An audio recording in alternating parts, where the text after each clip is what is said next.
we find out the flashback between Rogue and Magneto, and it's a little different than the comic we were talking about earlier, where they meet, where they almost make love, and they're kind of in love in the Savage Land. Um, and I guess Claremont was building up to that, and then kind of was like, okay, Magneto killed Zaladane, and he didn't need to, so Rogue's like, bridge too far, he's going to be a villain again. Just because he kills another villain doesn't mean he's going to be a villain again. But like I said, it's that kind of occasionally off Claremont melodrama for melodrama's sake. But I was heartbroken because I wanted them to be a couple. This was before Gambit. It was literally a few issues before Gambit was introduced into the comic book. And so in this one, we learn a little different origin, which may or may not have come from some iteration of the comic in a retcon. Others would have to tell me this because I can't keep up with all of them. But in that one, they show Mystique disguised as a human, helping train her stepdaughter, or adopted daughter, foster daughter, really, Rogue. And then they're like, and they don't call her Mystique. She's like, my evil mother. And he introduced me to a man who could help me with my powers. And that whole passage is, it's brilliant. And there's a lot of the Morrison X-Men philosophy in there. Some even quotes, because but told through Rogue's view of Magneto. And the fact she calls him Eric, because Charles calls him Magnus. Most everybody calls him Magneto. When the old cartoon was on, no one knew his name was Eric Lensher. Right. Now that's a movie thing. And when Grant Morrison started writing X-Men, Charles suddenly started calling him Eric. And so who would call him Eric? Well, if Charles calls him Magnus, because that's how he was introduced. Somebody who's intimate with him. Exactly. And well, clearly Rogue is a fan of the movies and calls him Eric because she's like, I love the movies. I especially like that cute little Australian girl that played me. But a little mousy for me though.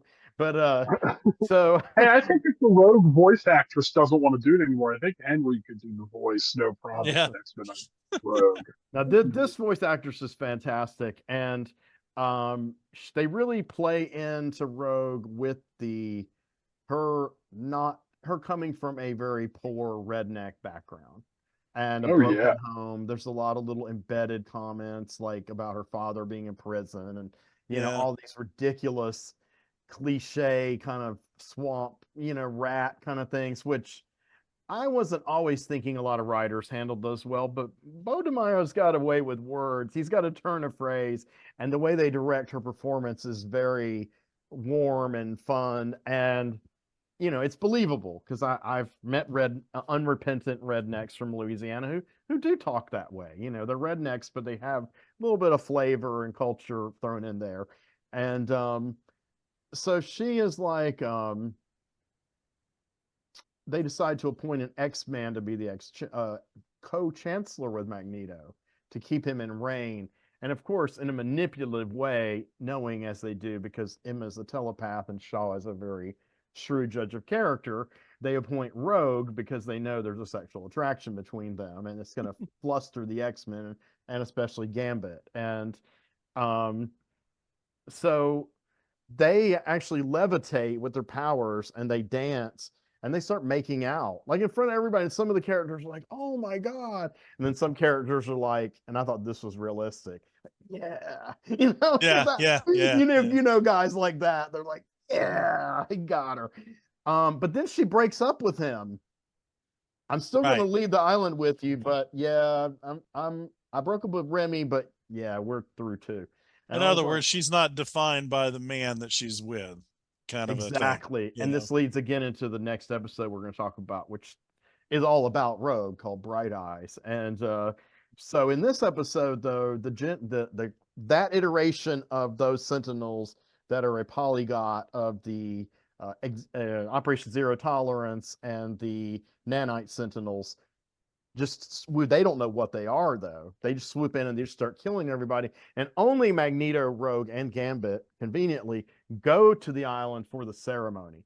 All the other X-Men stay in America.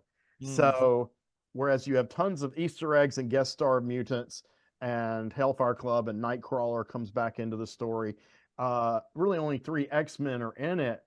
but that's still the nexus of it dramatically, because and the arguably the love triangle tension underscores this, and it becomes extremely tragic. And Magneto really, I feel like at this point, rises up and really becomes really a hero, truly a hero. And he says, he immediately barks orders like how they're going to evacuate the main square, and Val Cooper's going to help, and they're going to lead so and so here, but he's going to protect the Morlocks. He has decided, because he visited the Morlocks earlier in that episode, and he promised them they wouldn't have to live underground. He promised Leech, you won't ever have to live in fear again, because he sees Leech and he sees himself as a little boy in the Holocaust.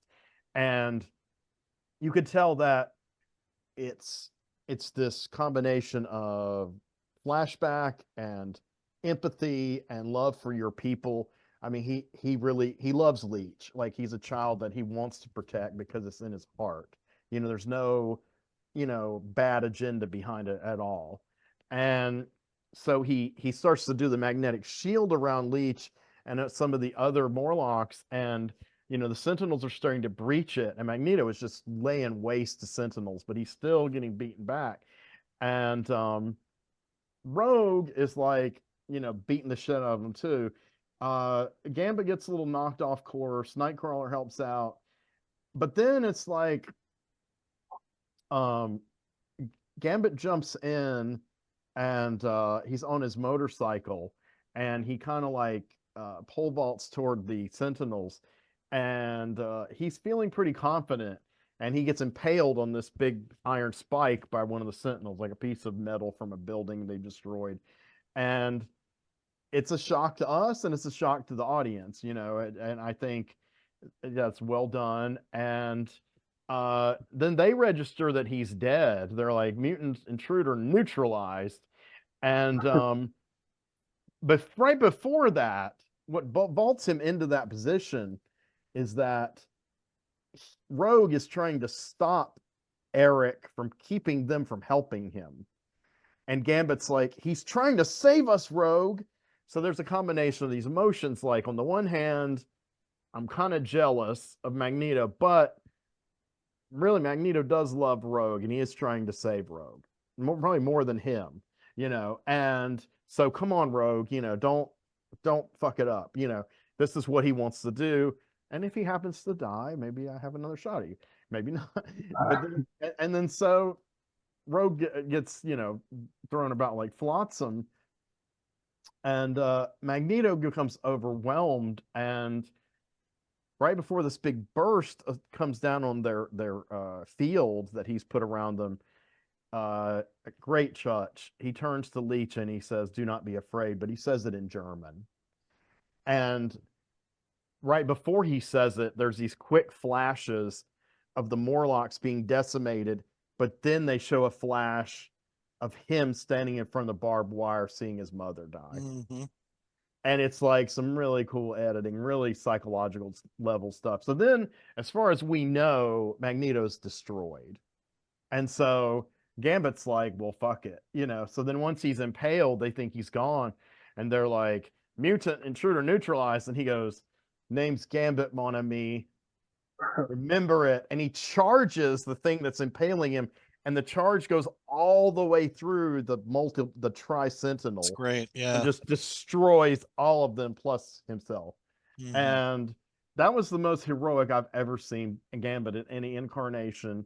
Just like unabashedly, like, I'm gonna die for my woman and my mutants, Yep. And it was sad. Yeah. So if it can touch a non-Gambit fan like me, just think those Gambit people are crying their eyes out. Exactly. Because yes, Gambit is not a character I care for, but I loved all of that in X-Men 97. They did him right, and I guess it's a generational thing, because I always liked Gambit. Gambit was popular in the 90s, man. He was super popular. When I was growing up, that was when he was popular, and he was around. Of course. And the thing is, I felt like, so that's the devastation and the massacre. So the next episode, what do they do then? And everyone thinks Magneto's dead. They know Remy's dead, and they have the funeral, and then Jubilee's mad because Rogue doesn't attend the funeral, and more great Jubilee material. And so you see Rogue, and Rogue has, this is what I call, this episode's called Bright Eyes because she nicknames certain people Gambit, but other characters sarcastically that during the original series and this series, and in that accent, Bright Eyes. And it's kind of funny. It reminds me of the Planet of the Apes where Zira calls Taylor Bright Eyes. And Yeah. the it's basically Rogue goes rogue. She like just says, screw the X-Men, I'm gonna get some justice here. So she comes to this base where she thinks is the lead to finding Trask and Gyrick, and it's strongly implied and later substantiated with some degree of evidence textually that she's pretty much going to murder both of them. Right. She's a little, after she finds out, why they did it and how they did it, then she's probably just going to murder them, and she's feeling okay about that. And I am too. Again, it's that moral ambiguity thing. And she breaks into the base is run by General Thunderbolt Ross, which was an odd choice. But I will say they portrayed him in an interesting way because I didn't recognize him at first because outside of the Ang Lee Hulk movie, in my comics reading, I had never seen General Ross portrayed in brown, in those brown fatigues and hat. Yeah. I immediately thought, oh, it's the Sam Elliott General Yeah. Ross. That's my General Ross right there, man. Yeah, for some reason, General Ross was always in blue Officer's uniform. officer's uniform, Or a suit. which I never quite got because my dad was in the army and It's 'cause he everybody wants was in everyone to olive know. green. Well, it's maniacal, the way Bill's Mantlo kind of presented, especially when they finally promoted him to 5-star, and then finally they killed him off, which I was so hoping is permanent. This is way back in the 80s. Bill Mantlo basically made us aware, as if we needed any reminders, that as the years have gone by, Ross is getting totally older. insane. Well, And I mean, he's crazy and becoming obsessed. Yes. Obsessed, insane, evil, bigoted. I mean, and to where finally it's like Bill Mantlo, I think, was like, we really can't do anything else with this guy. And if we want any justice at all in this book, we need to blow this guy the fuck up. He has fucked up Banner for years. Well, first he killed off Talbot, then he killed off Ross. But to this day, I don't think bringing Ross back was intelligent. But that's just again, that's the well. Don't get me started. I also don't think they should have ever brought back Norman Osborn either. But I don't either. Yeah, no, I do. Hey, I want to interrupt by saying my phone is actually going to die. I think Charge it. Well, I can't sitting in the way that I am. It has to be a whole rigmarole. So I think I'm going to have to cut it out until at least I can charge it again. So why don't you just go off? We'll talk a little longer, and if you can come back, come back. Okay, we'll see. Okay. I'll try. Text us if you need to tell us anything. Okay. Yeah, that's fine. That's fine. Okay, so if we meet again, I'm still stuck in the Phantom Zone. So, It's a deal. Help me. Okay. So we're gonna do the unprecedented and keep going with 2 people because this is a special symposium, and essentially, Ross is portrayed, yes, as a bigot who hates mutants, and the big surprise, and Rogue busts up the whole base and threatens them, and then Captain America shows up. Now this is what Tim was going to say is, I can't speak for him, but I'm going to go ahead and do anyway. Tim said he did not like the way Captain America was portrayed because he felt as though that Bo DeMaio was not familiar with the fact that Captain America is not a neocon right-winger or representative of America. He's an old school liberal and humanist and a civil libertarian. And I agree. DeMaio, because the newest that Krakoa storyline that's gone on, one of the big things is, they're trying to extinguish all the mutants. And one of the people they get in the final battle to help them, who really helps lead them, from what I've read, is Captain America for those very reasons. He's like, basically, this is why I'm Captain America. I mean, you guys are minorities. I'm not going to let you be annihilated. All right. Well, let me express why I think it was I think why it works. Okay. And I think this is a subtle thing that infuses the entire X-Men 97 cartoon. Okay. Is that it being now a part of the MCU multiverse. I think that is the key. They have done enough in live action and now in animation to let us know this isn't just some sidebar show. This is a show that is a part of the multiverse. So we're not getting Captain America proper. We're getting Captain America within this alternate continuity of the X-Men that is that multiverse version. But it's I think not the Chris I Evans, because the Chris Evans no, version is the super liberal version. exactly. It's not the Chris Evans version, although it is voiced by the guy who does Captain America in the What If series. Oh, okay. You know, so you do have that continuity, Yeah. but the visual look is different. And I think it's more informed by the version of Captain America from the Ultimates. Yeah, that's what And Tim said. so, yeah, and I think that's the difference, because I think it is not the MCU proper Captain America. I don't think it's supposed to be because I don't either, but I think it yeah. is supposed to be this multiverse version of Captain America within this context that is informed by the Ultimates version of Captain America, which means, yes, he's going to be a little more right wing, he's going to be a little more authoritarian, that sort of thing. But He's you get not going to things. ever become the Nomad like in the comics or the movies. No, I don't think so. So yeah, I think so. That's why I think it was cool to me, that Okay. because No, I thought that's they a good weren't explanation. trying to do that. I think they were legitimately trying to do something a little bit different, because ultimately in the end, this is not MCU proper. Yeah, It's I agree. And multiverse. well, and one thing is I just felt like it was convenient for Moto Mayo to have a guy wearing a flag represent that, Well, and I think have Rogue push back against if someone they like were that. going to try to be consistent, I think then they would have used like U.S. Agent or something, and Yeah, put him in that role like that. but that might have And been too deep cut to make his point. I don't think there is too deep a cut in X-Men 97. Yeah, you might So be right. that's why I think, because they could have easily U.S. Agent, and on what all you got to do is have one person have a dialogue that establishes, oh, this is that guy that pretended to be Captain America for a while, like that. And That's people it. do know You that know, character from Falcon and Winter exactly. Soldier You story. know, So, and that would make sense. But yes, if you read the Ultimates, Captain America would fit that role, because he's yeah, more you're like right. the John Walker version anyway. You're right. You're right. Okay, so I hadn't thought about that. So that's what I'm thinking. I might be overthinking it, because that No, no, happens, you I know. there's no such thing as overthinking here. Um, I think the stuff Rogue said to him was, it was Rogue, and it Yeah. was justified, and it was great. And I think you have to have, you can't just preach to the choir. I mean, you've got to have a character that represents your ideological opposite, or you have no conflict. So even if making that character, maybe they're not your total ideological opposite, but close enough. You know, especially when you're feeling like Rogue is, which is like, okay, fuck it, let's just burn it all down. You know, I thought she came off really great in that, from a dramatic point of view, and funny too. Yeah. She made a lot of quips at Captain America. Throwing his Right. shield Right. away was pretty hilarious.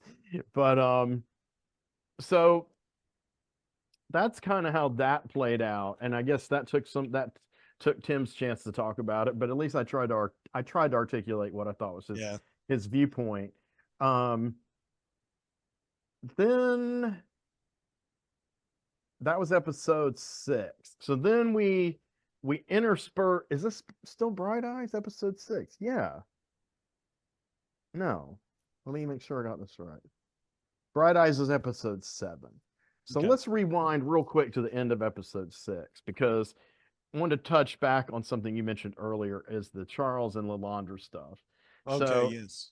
first time I watched the episode, I was not being into that material incredibly deeply in the comics.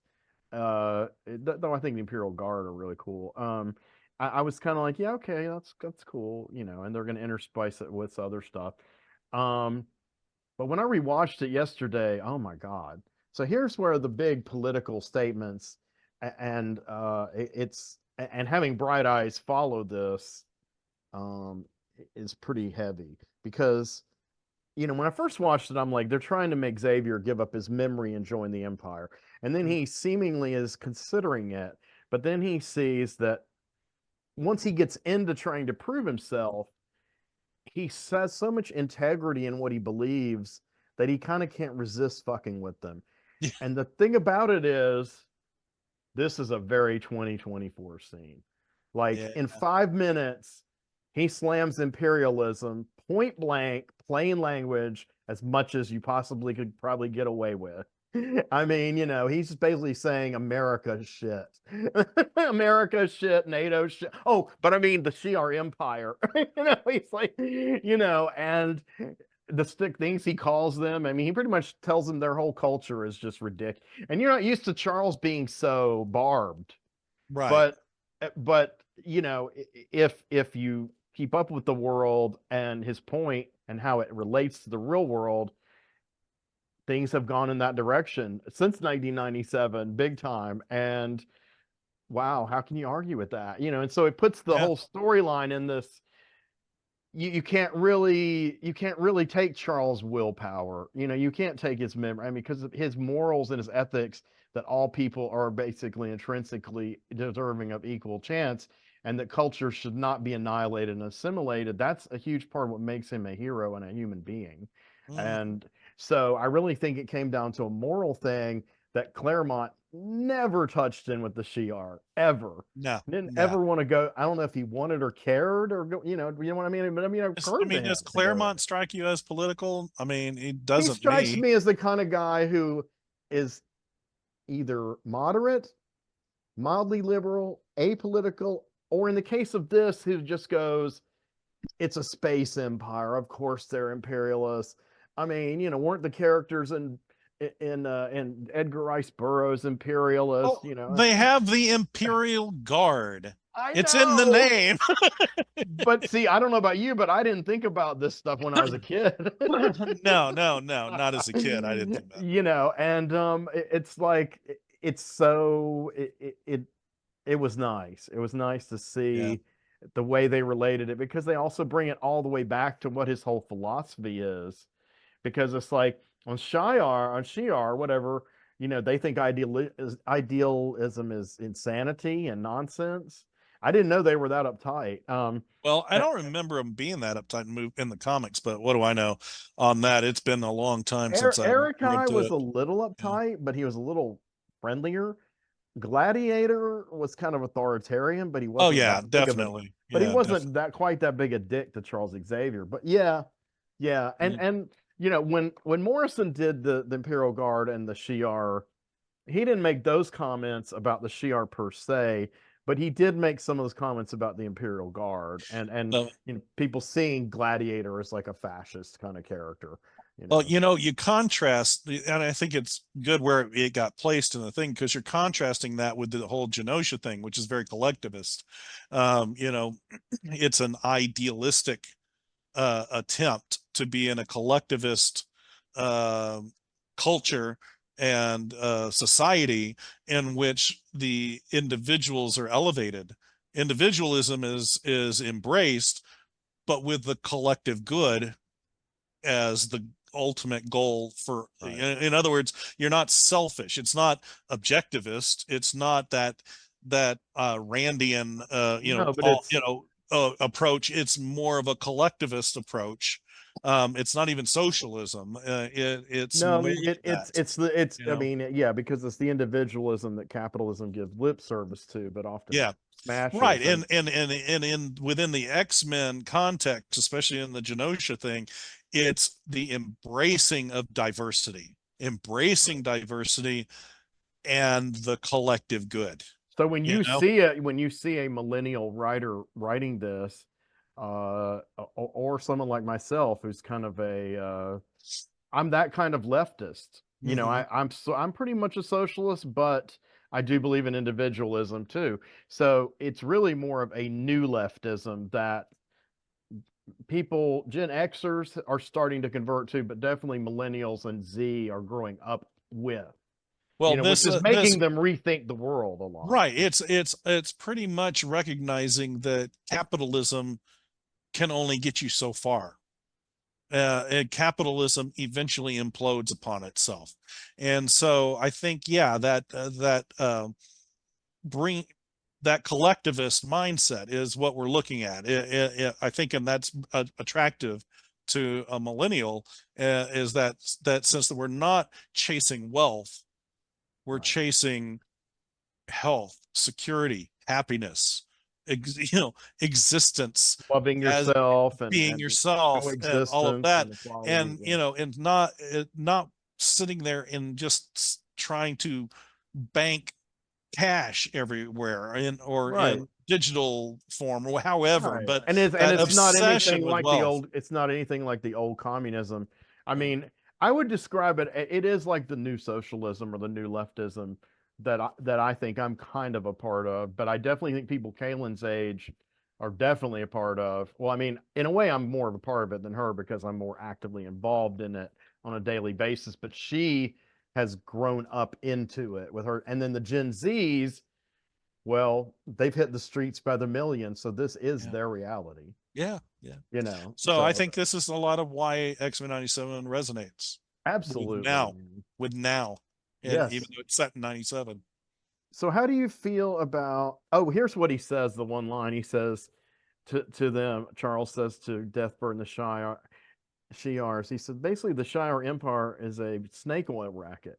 Yeah, I thought that was good. um I need to rewatch that. I mean, there's so much great dialogue. I don't know where. I think I wrote it along the sides. I'm missing some of it but I have quoted a few. But um, you know, there's some random ones I wrote down, like at the funeral, Kurt. I mean, some of these things they are reminiscent of Claremont's kind of pop psychology, and they may not resonate with everybody, you know, but they sound good. I mean, they're very literate. Like he says, Kurt says, every gambler has a tale. Modesty was Gambit's. Now, what that actually means, I do know, but I mean, it's a little awkward, but it also just sounds really smart. And then, you know, Logan, grief's a lonely war, bub, you know, this kind of stuff. And he's always using the war and military, you know, analogies Yeah. because that's and spy because that's his life, you know. Um, so when we get to the OZT thing, I think this is when we're about at episode ending up of 7. And when Trask tries to kill himself and Rogue basically lets him die because he doesn't give her any answers. I was pretty jazzed by that. Now, of course, Nightcrawler was not happy, but then he's reborn as a Prime Sentinel, so it's kind of a moot issue. Um, but we get a little more into Bastion. We found out Magneto's still alive and he's been captured and being kind of babied, and his powers are deactivated. But I think where things kind of kick in, it's the final round is the 3-parter, and you know the old series did those multi-parters. So they combined. Well, they used the comment that Gyrick said to them early in the series, "Tolerance is extinction." Which basically is smushing together Operation Zero Tolerance story with E is for Extinction story. So there's Mhm. like part 1, 2, 3. So part 8 is and part 1 is episode 8. And that's when you kind of see the rollout of Bastion's plans, you know, for to elevate humans. And, you know, they're talking about timelines and, you know, Beast is like, is this all going to be a dystopia? And Cable's like, well, this isn't a dystopia for the people in power. This is a utopia for humanity because they now have these abilities and mutants are their slaves. This whole thing is built on the back of slaves, like America built on the back of slaves. And you see a lot of glimpses into that alternate future, a lot of more Easter eggs. Like you see a really old Polaris levitating and using her powers, but it's in the service of the Sentinels. And you see Rachel with the marks on her face doing the same thing, and she's older. So you know that whole timeline's been fucked up, and there was some kind of anomaly that kept Cable from stopping the Genosa genocide, which is what started that timeline. And they ask him, you know, why couldn't you do it? And Beast talks about the mystics of Camartage, Doctor Strange reference, you know, reference that there's these absolute points across certain universes and timelines where something can't be changed, you know, and it's like you hit a glitch. And that's kind of what happened to Cable is he could not prevent the Genosha massacre. So now they've just kind of got to deal with the repercussions of it. In this episode, there's an incredible fight scene in the mansion where Wolverine and Nightcrawler fight the Prime Sentinels, and I thought the pacing was fast, the teleportation effects were great, the action was great. And when Logan says, I'll give you 6 reasons with his claws, and Nightcrawler comes in holding 2 swords and one with his tail, and he says, make it 9. And that whole part was very cool. Very cool to see those 2 characters fighting together, because I didn't really remember the last time I'd seen them fight together on the animated. And of course, they're fighting near Rogue, who's unconscious. And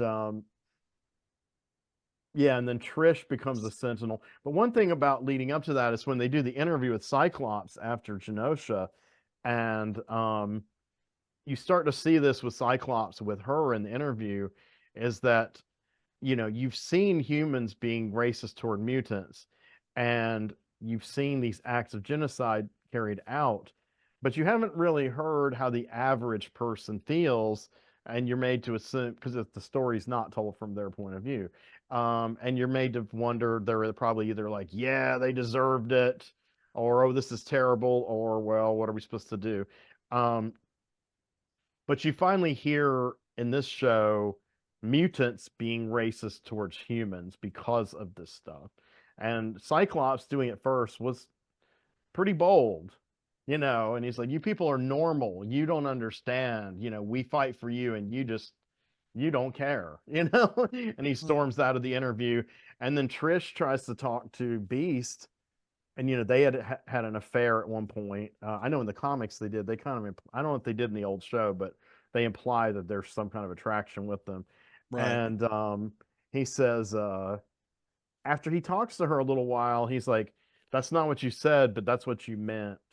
And he basically tells her what Cyclops is. It's like, maybe it's time, you saw that, how mutants really feel about this, and that we're pushing back, and at some point in that episode, Cyclops, I think, says to Jean or one of their characters that, well, Magneto knew all this all along, and we made him our enemy, and so when Xavier lands at the end, in his insect ship, which is his insect ship with the insect helmet, is the exact armor and helmet that Lilandra was wearing in the very first appearance of Lilandra. You remember when he's getting visions of her?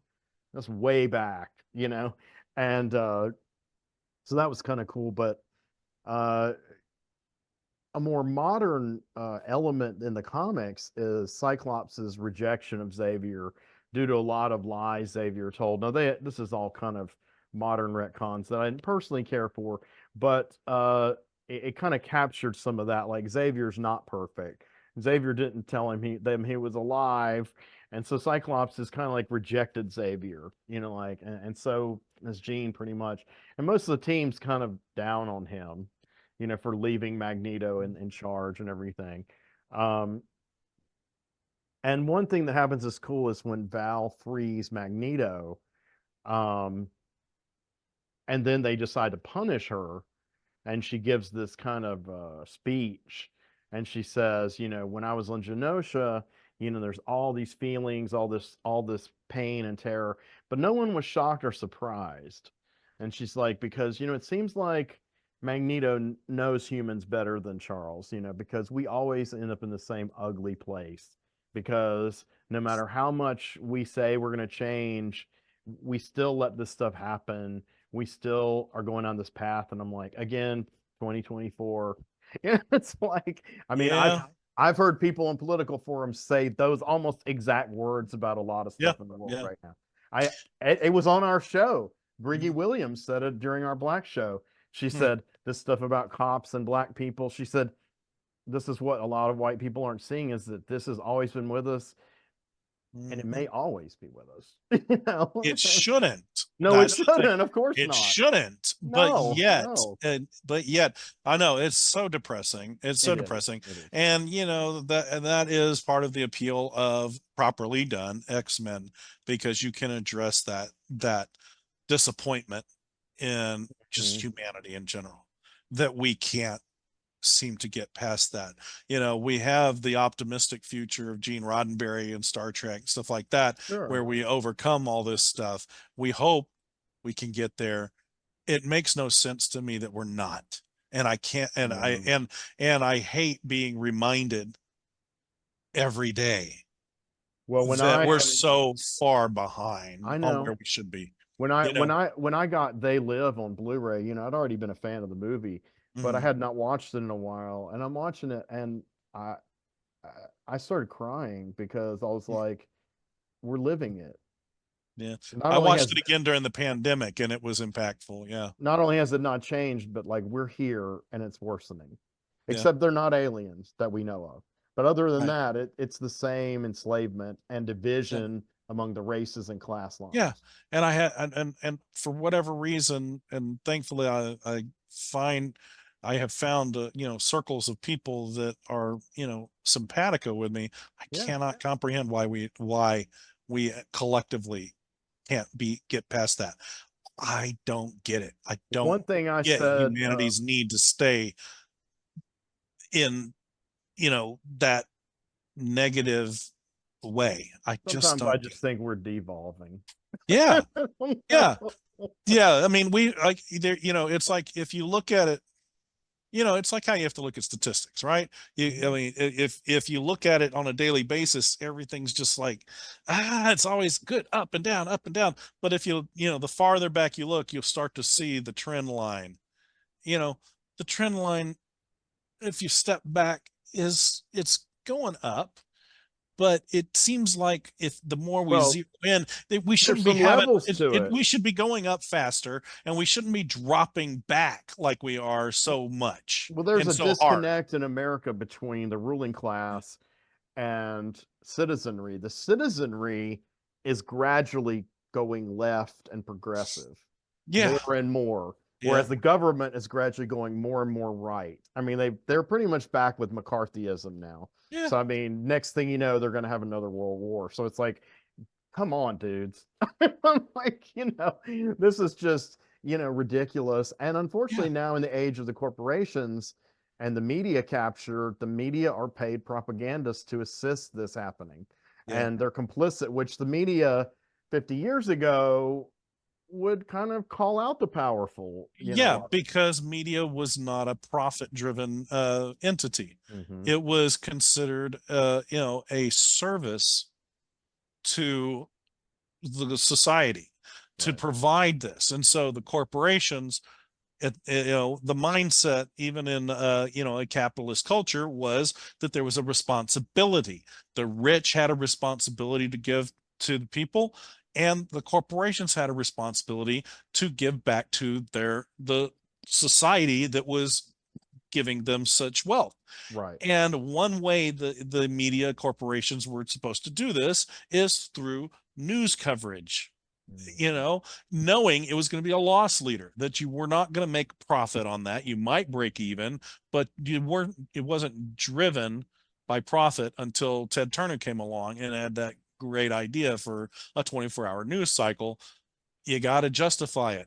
You got to And bring, then Bill Clinton passed the Telecommunications Act, yeah. and that was I mean, pretty but much it the all end started back, once we in the opened up a 80s. Yeah. 24-hour news cycle, Mm-hmm, you've mm-hmm. got to have the advertising to justify it. And then you're going So to it only becomes more got like entertainment than truth. exactly. So Yeah. you've got to now drive ratings, which you didn't really have to do before because it wasn't profit driven. So now you've got to have ratings to justify your advertising And costs. what's amazing is these stations don't have the ratings.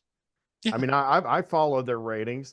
I Yeah. mean, there are left wing journalists, independent on Facebook. I mean, on YouTube, that have more subscribers and views than MSNBC All by right. far. Hold You that know. thought for 2 seconds. I got to go unlock a door. Okay. Oh, I think that might be Tim. Everybody, let's see if Tim's checking in with some good news here. Back. I Okay. think that might be Tim. Let's see if he's checking in with good news, bad news, mediocre news. Has not checked in yet, so I'll just throw Okay. this out. How's it going, Tim? Wait. Okay, so you signing off. Oh, while I do this, can you remind whoever's watching to do those important things we need to do? Yes, if you're watching this and you're enjoying our deep dive into X-Men and current political culture and the media influence, please, click like and subscribe. Give us a thumbs up, but also subscribe, and even better, share it. And we have a very special interview that we just did, and actually, it would have aired before this episode, but we're still excited about it. For us, it's just a week ago. So by the time it gets to you in the year 2020, but I will, I don't need to announce it because, but because you've already seen it probably. But wasn't it awesome? Anyway, It was excellent. fantastic. But back on topic, Yeah. I think all of that does come into play. I mean, I think symbolically, metaphorically, however you want to say it, in X-Men 97, I think that, yeah, that's what you were getting, that commentary on the Imperial Shi'ar approach, contrasted with Genosha, but then also in the microcosm of the X-Men itself, and going from Charles to Magnus, and then having Magnus try, he gives it a shot, and he's like, okay, he's like, he throws his hands up, I'm done with you. I gave it a try. And when he comes back with the classic costume and tells them, Yeah, you can come with me or not, I mean, yeah. he's a little hard on Charles, but he makes a lot Yeah. of good points. And That's what I'm saying. It's not, this show is not about who's right and wrong. It's just like variations of approach. And maybe Charles is right in that he has a more hopeful approach or belief a little more system, diplomatic. but he didn't seem very hopeful about Shi'ar. He was pretty heavy-handed in his criticism of them. So you get that a lot, that right? We get that on the left a lot of times. People, they get very full of themselves being right or Mhm. correct, Right. and unwilling to even entertain the notion that, oh, maybe something a little more towards the middle might be preferable in a certain context. You know, Things are much more complex than I mean, I'm paraphrasing Shakespeare here, but there's more things in heaven and earth than are dreamt of in your philosophy. And right. the whole But yeah, thing about these all the political spectrum and the way people get along, and I think what it's finally boiling down as the world goes about 5 minutes to midnight is that the same things that people always have cherished. Kennedy had a big speech about it many, many, many years ago.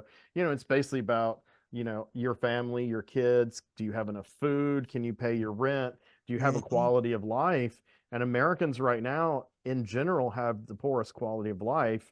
I don't want right, to say we've had ever, but the worst quality of life to be the richest, most powerful country on earth. We have the worst quality of life.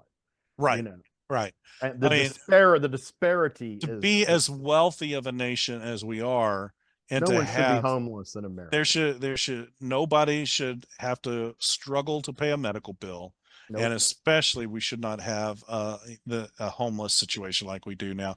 It makes no logical sense, and it makes no moral sense. Yeah. Absolutely. And the idea of Genosha is one in which that would not be happening. And that was bringing in, if you looked at the people that they had in the governing class there at Genosha, it was an interesting selection of people Hmm. bringing very different perspectives, Yes. but they were all committed to the process, basically. Yes. So, it's a not very idealistic view. We're waiting for that to happen successfully on Right. Earth. Exactly. I mean, that is the the Marxist viewpoint, but it's also just general collectivism. It's also general hippie utopianism. It is It has it's some shades platonic. of says some It's shades of Christianity and Buddhism when they're Yeah, when done exactly. right, quote unquote. Exactly. If Yeah. we and you know, and of course Orwell was critical of that belief system, understanding the nature of man is one to be corrupt. And so even if you have this perfect sharing system, you can't control the inner self. And so there, if you get one bad egg in there who's corrupt, he's going to ruin the whole thing. And And this has but never changed through human history. right, but Like completely. in the metaphor of X-Men 97, Mhm. it's working. In Genosha, you have people even like Sebastian Shaw. You've got them in there that you normally, in a normal comic book context, you wouldn't trust them as far as you can throw them. Mm-mm. But within this larger context of what they're trying to accomplish in Genosha, everyone's for the story, everyone is committed to the ideals and the process that they've set up to govern, and so it works, and so it becomes aspirational. So of course it also Does. has to be blown up, right? Which is also part of the symbolism, right? There's the metaphor. It's working there. The Homo superior is doing what mankind has, Homo sapiens have been unable to do. So it's got to get blown up, Of course. you know, because that's what we do, right? We blow it Right. up. When something's starting to work, we got to blow it up, you know, Or blow someone else up. or, well, that's, yeah. Or, But yeah. you know, Absolutely. so Somebody's got to blow it up. Yeah. yeah. Like It- Taylor, you yeah. finally did it. Blew it all to hell. Yep. He was Exactly. a cynic, and he Oh yeah, was he also a was. realist, though, in a way. Yep. He's So, he's a great character. oh, what a great character! Yeah. Yes.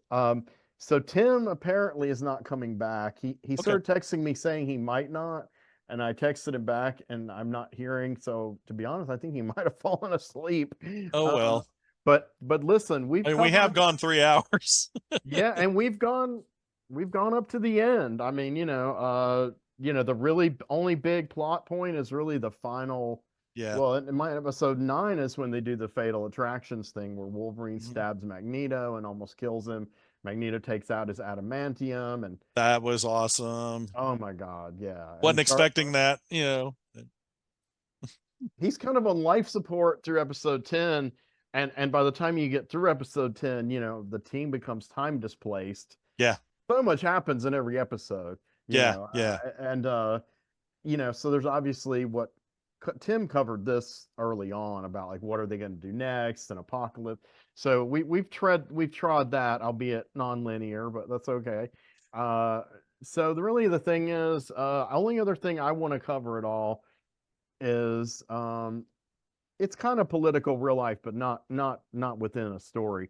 And it's not like preachy. It's just news. It was our exclusive, as Tim put it, which other people have covered, which is that, Boda Mayo had the OnlyFans. We referred to that. Right. Yeah. And apparently Marvel fired him pretty cold for that. Mhm. They locked him out of their company email, and they deactivated his Twitter account, or had it deactivated by Elon Musk or whoever. And it's like, wow, and that's why it's like it reminds me of the interview we did when we were talking about Michael Zaslow and Procter and Gamble. Right. Yeah, It's like, sure. when are these corporations gonna, like, chill with the moral shit? If they want to make money, and they're making money, and no one's like, it's not leading to a murder spree or a breakdown in human relations across the globe. It's Right. entertainment. I mean, Who's it hurting? when they did it the way they did it, suddenly I mean, I remember everyone started speculating. Suddenly, did he rape somebody? Did he come on, did he groom somebody? We were all sitting, the internet on the internet, everyone's on the internet trying, oh, what did he do? What did he had to have done something so bad? And it's like, so you had an OnlyFans account? That was what it was?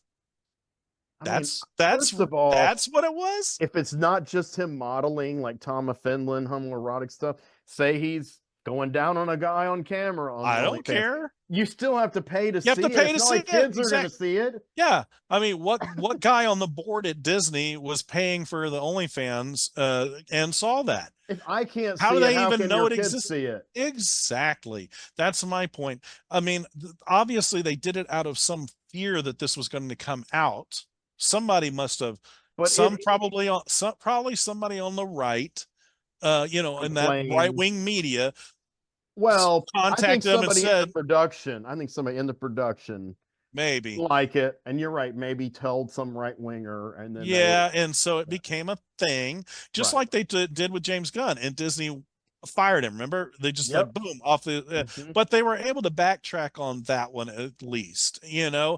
And I noticed Bo DeMaio's taken that same road. Like he doesn't want to burn that bridge. Like maybe there's a future, maybe Yeah, so he's for not him. talking about it. Of Right. course, He's following James Gunn's pattern on this. He's not getting out there and trying to defend himself or throw Disney under the bus or anything like that. He's just like, let's just let everything settle and wait and see what happens. And I think that's the smartest possible thing he can do on and this. then he has to decide, like Johnny Depp had to decide with Disney, uh, am I gonna eat crow and go back to these people who fucked me over, or am I, what am I Right. gonna do? Right. And that's an And Gunn, individual decision, right. And Gunn, he was willing to go back and finish out his but not his stay. movie. That's what That's right, but not stay. he But probably never intended to stay after that happened. I think well, I know I that could be wrong, but there had been talk of Gunn prior to that,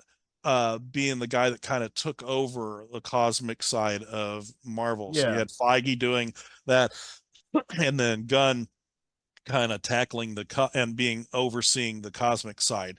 And I noticed that immediately just disappeared from the conversation once that all went down and has never become a part of it again. well, I've But got to that's say, as someone who, the yeah, Guardians movies, some of us on this podcast are huge fans of them. I'm not, but I will say I loved the third one. yeah, third one was really I good. thought the third one was extremely well written. It had an amazing amount of subtext. Yeah. I'm an animal rights person, and it just really spoke to me. And Yeah. I also felt like it took a lot of the tropes built around those kind of things from Dr. Moreau all the way to Jack Kirby and onward, and Yeah. kind of played with them, and did it in a Mhm. really nice way. I Yeah. really loved it. On Bo DeMaio's thing, I know this, at least this is as much as I know, is and one thing I know that he already had mapped out season 2. So Yes. we'll still be following his outline for season 2. I don't know if they had any scripts written or not that they'll be using. I've heard different things, but Yeah, nothing but I firm. know the outline for it was already set Yes. when he got canned. So we'll have his hand on season 2. Good. I think I remember hearing that X-Men 97 isn't like seen as like a 4-year thing or 4-season deal. At least, yeah. Which which makes me, this is where my brain goes, which makes me think they're doing 97, 98, 99, Yeah, 2000, which would bring us up to the X-Men film, yeah. live action film, and would make me wonder if in the end of the 4th season, if they actually do it, like they name them 98, 99, 2000 like that, which they might, I don't know if they'll stick with X-Men 97 or if they'll actually change the numbers or not. We'll see, right? But if they do, then that would be kind of cool if they kind of sort of like almost, within the animated context, kind of brought it up to almost the continuity of the live action films. I could see them kind of do that, like And then the first costume. live action movie comes out. The first Yeah, new and they one. kind of could have the costume changes and things like that would be Right. evocative of that, maybe, or something like that. I could kind of see them do that. Storm get a haircut, Yeah. that sort of thing. There's a lot of possibilities, yeah. and they're drawing from a really large well, and I'm glad I like the way they're kind of stirring it all Yeah. up. But we'll see. That's just me speculating. There's absolutely no basis for it. But it was just when it dawned on me that I had read some things that were saying they were thinking of a 4-year kind of plan. They've officially Mhm. renewed it for 3 seasons. Yeah. And they're about to renew it for a 4th. Yeah. I guess the ink has to dry. But so Right. that's like, wow, okay, shoot. Yeah. Yeah. And they So said it might be a little while before 2 comes out, and I don't know how much of that is a result of the Boda Mayo thing or not, because it's hard to say how far they got on the animating and the preparing for his original outline. yeah. But I'm eager to see it for sure. Yeah, definitely. And I'm curious and interested to see like what storylines are going to be cribbing from and pulling in, because yeah, they really have after doing the trial of Magneto and all of that, they've pretty much completed, I think, my era of X-Men in terms of Mhm. stories. So they're going to be I think pulling they're more. probably going to do Onslaught, and I think they are Yeah, going to do. Uh, they probably will do some of the Joss Whedon material, I would guess, yeah, at we'll some see. because Yeah, some people have guessed that since Emma was saved and they gave her the diamonds like Grant Morrison did, that maybe they'll push gradually into her being in the team. And then you could go into that set of adventures, which then they could bring back Kitty Pryde or whatever. I would like to see, I guess we can talk about what we would like to see. I would like to maybe see them pick up on the Days of Future Past world in a way, like get us a little more Rachel Summers, Franklin Richards There are kind of rumors they stuff. are going to do a lot more of that timeline. I I mean, haven't mentioned it. I haven't now heard that we Franklin, but I have heard Rachel. yeah, but now that we've got Fantastic Four coming into the MCU, Yeah. I would not, that wouldn't surprise me to have them introduce Franklin Richards now Yeah, because the into the FF's in context that here. continuity of the comic book. I would love to see them do some Excalibur I've heard a stuff. rumor they might Uh, do a live action Excalibur eventually, but I'm thinking, aren't they putting the cart before the horse yeah, but there? go ahead, that this is a But in the good play. cartoon, Yeah, sure. this is a good sandbox to play around Yeah, with I on some of agree. that I stuff. think they should do some New Mutant stuff, some X Factor stuff. Absolutely. I mean, Yeah. it's all the same concept. And I can also geek out on the cool Kirby Crackle on Sunspot. I was Yeah. loving that. That is how I want to see Kirby Crackle in animation. That right there. Yeah, it was That's it. nice. The moving balls, Yeah. basically, of energy. I love that stuff. It's a beautiful show. So I would highly recommend it to anyone watching, unless you just you know we've had some ex cast members who just absolutely hate superhero stuff Yeah, whatever. and has mislabeled us as not knowing much beyond that or pandering. We've had another couple people who've said I pandered and sold out, but eh, we're It's not not pandering if we're it's just complex people. legit. We have a variety of interests Exactly. It's and not we're pandering if authentic. it's legit. Pandering means you're doing it for the sole purpose of getting support or to get eyes, or in other words, you're compromising your own interests for the purpose of just receiving something from someone else. That's But these pandering. are our interests, and Exactly. we could certainly use a lot more clicks and likes. Yeah, we want that, but that's not why we're doing this. Exactly. This is you and me and a beer in a bar going on for 3 hours talking about X-Men. Yeah. Exactly. Exactly. Well, it's been great, and I just want to remind everybody, like Keith said, subscribe and drop a like so we can fight the algorithms. And we've got a great cast, we've got great plans, and as time unfolds, you'll be able to join us on our new journeys. We're going to be doing, a lot more multi-part stuff, a lot more, new topics and more interviews, and just getting Cool. kind of just expanding, but not really changing our approach. Just, Right. improving, hopefully, and Yeah. Dwayne Cochran, our producer, is really much more hands-on in the last few months, and he has given me a wealth of invaluable advice on how to Excellent. expand. We're on Spotify now. Excellent. I'm slowly converting the episodes. We're only up to number 3 because I have to change the files, but I have a full account and you can watch them either on video or audio options. And so I'll just gradually start uploading the whole series. So it'll be a little, a bit behind where we are, but it'll give new people a chance to check it out. and a new format, and hopefully cool. more people to have eyes on it. So Yeah. but I guess we'll say goodnight to the show for now. And thanks for joining us. And you guys Yep. take care. We Thanks love you. for watching. Thanks for listening. We appreciate it.